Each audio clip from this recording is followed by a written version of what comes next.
बंगाल को वापस से प्रोस्परस बनाने के लिए अपने को क्या करना है, पहले इतिहास जानेंगे और क्या कर सकते हैं वो समझते हैं।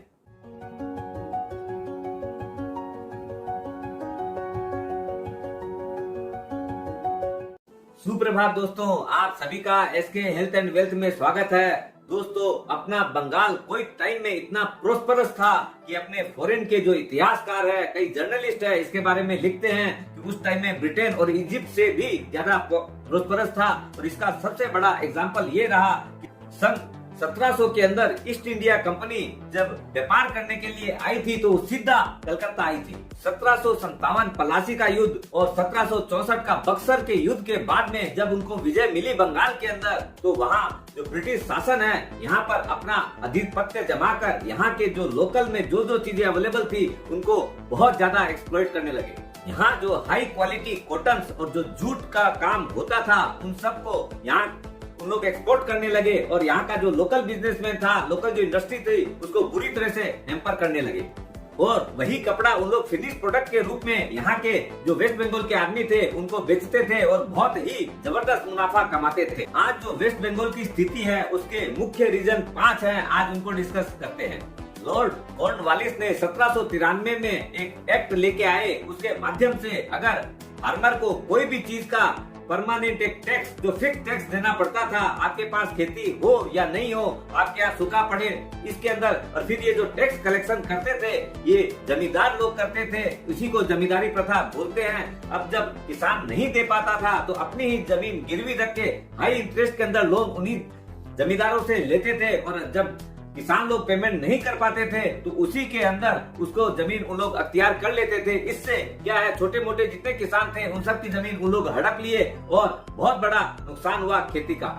दूसरा था फेमाइन यानी भूखमरी। 1770 में पहला फेमाइन आया था, ये भी कह सकते हैं 1768 में और 69 में बहुत बड़ा सूखा पड़ा था वेस्ट बंगाल में। और उसके अंदर क्या हुआ कि वहाँ की जो गवर्नमेंट है उन्होंने जो अनाज है अपने यहाँ पर एक्स्ट्रा खरीद के उसको स्टोरेज करने लगे तो और कमी हो गई। कहते हैं बंगाल की 1/3 जनता, लगभग 1 करोड़ आदमी मारे गए थे। कहते हैं ये भी एक मैन मेड क्राइसिस थी क्योंकि वो लोग स्टोरेज कर ले रहे थे तो और भी अनाज की कमी हो गई। दूसरी फेमाइन 1943 में आई थी, वो अंग्रेज लोग कहते हैं ड्यू टू ड्रॉट ये आई थी, लेकिन IIT गांधीनगर बताती है, उनके रिकॉर्ड में है कि ये भी मैन मेड था क्योंकि उस टाइम में जो ब्रिटिश चांसलर थे विंस्टन चर्चिल, उन्होंने क्या है अपने सैनिकों के लिए अपने यहाँ से अपने समझ लीजिए किसानों के मुंह से अनाज छीन के उन लोग के लिए 1500 टन उस टाइम में अनाज रोज एक्सपोर्ट कर देते थे और उसकी वजह से और ज्यादा भुखमरी फैल गई थी और लगभग 30 लाख किसान जो है उस टाइम में मरे थे।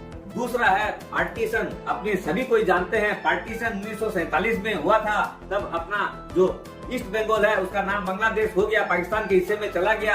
और एक पार्टीशन हुआ था जब आपका 1872 के अंदर सबसे पहले बंगाल को तोड़ के आसाम बना दिया गया था। और दूसरा हुआ था 1912 के अंदर जब दूसरा पार्टीशन हुआ था, तब बिहार और उड़ीसा को बंगाल से अलग कर दिया गया था। जब 1874 में आसाम का हुआ था तब अपने टी गार्डन सारे वहाँ चले गए और 1912 में बिहार और उड़ीसा वाला हुआ था तो मिनरल पार्ट जितना है उन लोग के पास चला गया। इससे भी वेस्ट बंगाल बाद में बना, अपना बहुत बड़ा नुकसान बंगाल को हुआ था। जब पार्टीशन हुआ था तो और एक दुर्भाग्यपूर्ण घटना घटी थी। इतनी क्रुएलिटी के साथ में ब्रिटिशों ने अपना विभाजन किया, जो 75% जूट ग्रोइंग जो लैंड थी वो बांग्लादेश में चली गई और जो जूट मिले थी वो अपने पास वेस्ट बंगाल में अपना हावड़ा में है, हुगली 24 परगना में था, वो सब के अंदर रह गई। तो अपने जो पाकिस्तान जो है इतना बड़ा टैक्स लगा दिया रोज जूट के ऊपर कि अपने इंपोर्ट ठीक से कर नहीं पाते थे और अपनी बहुत सारी जो जूट मिले हैं वो बंद हो गई रॉ मटेरियल के अभाव में। ये जब पार्टीशन हुआ था तो वहाँ से बहुत सारे रिफ्यूजी 1960 में उसके इंडिपेंडेंस के बाद भी अपने यहाँ पर आए थे। ऑफिशियली 30 लाख लोग आए थे, लेकिन अनऑफिशियली आप भी जानते हैं जो कि काउंटेड ही नहीं है वो करोड़ों में थे। चौथा पॉइंट है पोस्ट इंडिपेंडेंस भी जब अंग्रेज लोग चले गए, सारी चीजें अपनी थी, तब भी बंगाल को एक मौका मिला था कि अपने आप को ठीक किया जा सकता है। लेकिन यहाँ पर और सेंटर के बीच में स्टेट और कभी भी रिलेशन अच्छे नहीं रहते थे, इसलिए अपने को जो चीजें मिलनी चाहिए वो भी नहीं मिली। पहले जो इनकम टैक्स का अपना हिस्सा 20% रहता था स्टेट का, वो भी सेंटर ने घटा के 12% कर दिया। सरकार की जो सेंटर की जो सरकार रही उस टाइम में वो भी कांग्रेस की सरकार थी, स्टेट के अंदर भी अपने को कांग्रेस की सरकार थी, फिर भी जो सेंटर है वो महाराष्ट्र और गुजरात जो है वहां पर इंडस्ट्री का डेवलपमेंट उन लोगों ने ज्यादा किया, तो उससे क्या है कि अपने इंडस्ट्री जो वेस्ट बंगाल में थी वो बहुत बुरी तरह से सफर हुई, जहां पर अपना पूरे इंडिया के अंदर 27% इंडस्ट्रियल योगदान था वो घट के 17% हो गया। प्लस यहाँ पर और भी बहुत सारे इश्यूज आने की वजह से दिन पे दिन अपने और वर्ष होते गए। अपने बंगाल में मेनली 3 ही पार्टियों ने शासन किया, पहले कांग्रेस, फिर सीपीएम और फिर टीएमसी। आप जानते हैं कांग्रेस की जब सरकार थी तब भी डॉक्टर बीसी रॉय ने अलग से डॉक्टर जवाहरलाल नेहरू जी को लिख के भेजा कि भाई अपने यहाँ पर जो हो रहा है वेस्ट बंगाल में वो सही नहीं हो रहा है अपनी सरकार होने के बावजूद। और उसके बाद में अपने उनकी जाने के बाद में सरकार आई सीपीएम की, सभी जानते हैं, इस कोई कहने की बात नहीं है कि उन लोग का कैपिटलिस्ट और इंडस्ट्रियलिस्ट के प्रति उनका क्या ध्येय रहता है या उनका क्या मानसिकता रहती है। सीपीएम के आने के बाद में आए दिन लेबर स्ट्राइक होने लगी और बहुत बड़ा इंडस्ट्रियल अनरेस्ट होने लगा, तो बहुत सारे जो कल कारखाने थे वो बंद हो गए और बहुत बिजनेसमैन जो है जो वेस्ट बंगाल में थे वो लोग शिफ्ट होकर अलग स्टेट्स में चले गए। 1991 में जब इंडिया में लिबरलाइजेशन आया था तब और स्टेट ने इसको बहुत अच्छे तरीके से लिया था कि उन्होंने एक अपॉर्चुनिटी के रूप में, लेकिन अपनी जो सीपीएम की सरकार थी इसके विरोध में थी, एफडीआई के अगेंस्ट में थी, इसलिए भी अपना विकास नहीं हो पाया।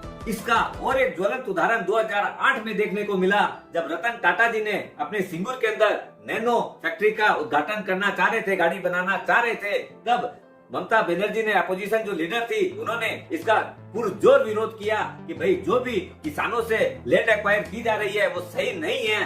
अल्टीमेटली 1 साल के अंदर उनको सिंगूर छोड़ के जाना पड़ा और उन्होंने वो फैक्ट्री गुजरात में लगा ली। एक बहुत बड़ा जो क्रांति का होने वाली थी उसमें जो अपने को लाभ मिलने वाला था उससे अपने वंचित रह गए। लेकिन इसका फायदा ममता बनर्जी को बहुत हुआ। 2011 में उनकी जो सरकार आई, जो अभी भी 3rd टाइम वही चीफ मिनिस्टर कंटिन्यू है और उनकी भी नीति कैसी है सबको पता है। एक चीज और, ग्राउंड लेवल पे जितने भी सीपीएम के कार्यकर्ता थे, जो कि क्लब लेवल की जो पॉलिटिक्स हुआ करती थी, वो सारे अब टीएमसी में शामिल हो गए हैं। चीजें बद से बदतर ही हुई है, अच्छी की कोई बात नहीं है। जो टीएमसी की जो सरकार है वो फुल्ली करप्शन से भरी हुई है। आप सब देख रहे हैं कि कैसे एक एक करके घोटाले सामने में आ रहे हैं। अभी जो स्कूलों का जो घोटाला सामने आया उसमें पार्थो चटर्जी को भी उनको सेक करना पड़ा, और भी बहुत सारे नेता हैं, सबकी किसी को खबर नहीं है, ऐसी बात नहीं है। एक टाइम था जब कहावत थी, जो बंगाल आज सोचता है वो भारत कल करता है। Every 3rd Indian in every field, वो चाहे लॉयर हो, चाहे डॉक्टर हो, पोएट हो, ऐसे फिल्म मेकर हो, एवरी 3rd इंडियन जो था वो बंगाली था और उसके अंदर बहुत गर्व की बात होती थी। बंगाल जो है अपनी लेजेंड्स की भूमि है। रविंद्रनाथ टैगोर है, सत्यजीत राय है, सुभाष चंद्र बोस है, मदर टेरेसा है, ईश्वर चंद्र विद्यासागर, स्वामी विवेकानंद जी, राजा राम मोहन राय, ऐसे कितने भी और लेजेंड्स है जिनकी अगर लिस्ट बनाएंगे तो लंबी हो जाएगी, सारे नहीं बोल पा रहा हूँ। इसलिए दोस्तों वापस से अपने को वैसा अगर बंगाल बनाना है तो अपने को, अपने जो यहाँ पर लोग रहते हैं उनको सोच बदलनी पड़ेगी, उनको वैसे कार्य करने पड़ेंगे, अपने वापस से वो ग्लोरी पा सकते हैं। तो उसके लिए अपने सब मिलकर प्रयास करते हैं। स्वस्थ रहो, मस्त रहो और वापस से वेस्ट बंगाल को प्रॉस्परस बनाओ।